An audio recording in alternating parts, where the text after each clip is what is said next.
Been a minute since I did a garden update. Thought I'd get out here and show everybody how it's going. As you can see, the okra are massive. I'm pretty sure they're over 9 feet tall. I'm looking here at a 7-foot tall fence post. Well, 7-foot tall board added to the fence post to make it hold the netting up. And it is way higher than that. So I have to pull them over sideways to get the okra off the top of them, but they're very bendy and that works well. And we still have nice looking carrots.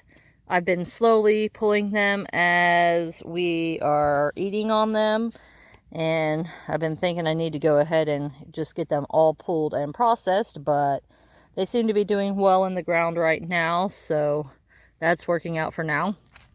The watermelon are all pretty much all ripe, coming into ripeness. We got about probably over 30 out of this area right here and took them to Sabbath services to share. And we still have a bunch in here that you can't even see all of them. There's so many of them in here still. But a bunch of them laying up in there in the okra and everything. And there's more on the other side we'll go look at in a minute. But while we're over here, this is the green beans that we planted a month, 6 weeks ago probably. And Michael just got out here and put up some fence posts with some string to give them something to grow up. This is the bush ones right here, so they didn't really need a whole bunch. We just gave them a little bit of string in case they wanted to hold on to something. And then here from this post down are the pole beans, so they've got string going up higher so they can grow up tall and straight. So still have all these watermelons here. There's a few rotten ones in there. We're definitely going to have all kinds of volunteers again next year, so I don't think watermelon's going to be a problem. I think some of these okra are at least 10 feet tall, but they're definitely 7, 8, 9 feet tall. I just got done putting some rabbit tea water on the tomatoes and the green beans and the peppers, and these guys are all looking really good. I think I've got a cayenne here.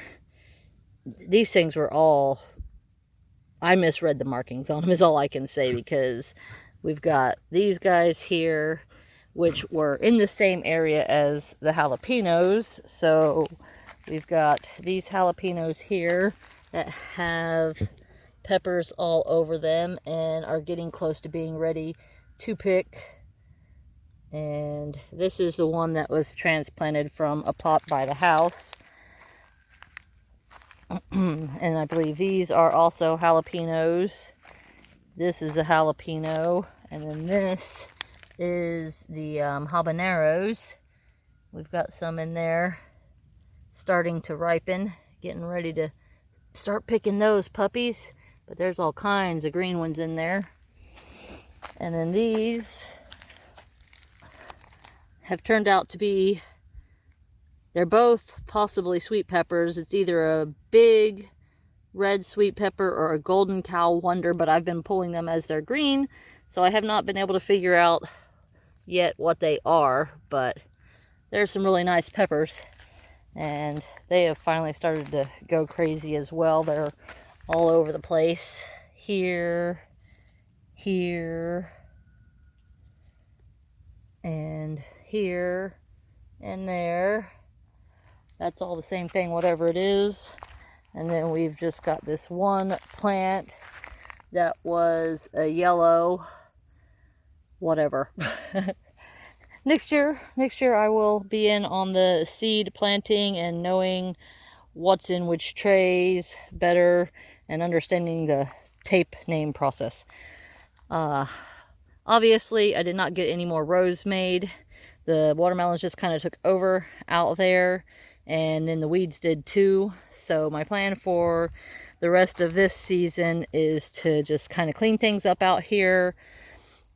We're going to let all of the stuff lay on the ground and put its nutrients back into the soil once it all dies off. I'm just going to kind of try to lay it on top of the rows so that the nutrients go back into the rows. And out here, I'm going to clean it up a little bit, get rid of as much of the weeds as I can. I think I want to go ahead and till it and make those 2 more rows that never got made, and then cover it with the other black tarp that we have up there. It's another 40 by 100 like this one, so it doesn't quite cover the entire garden, but I'll be able to cover most of the garden for the winter and let some of this mulch kind of break down into soil, and then we'll be ready to just pull it back and start planting stuff next season. My plans with the okra are to get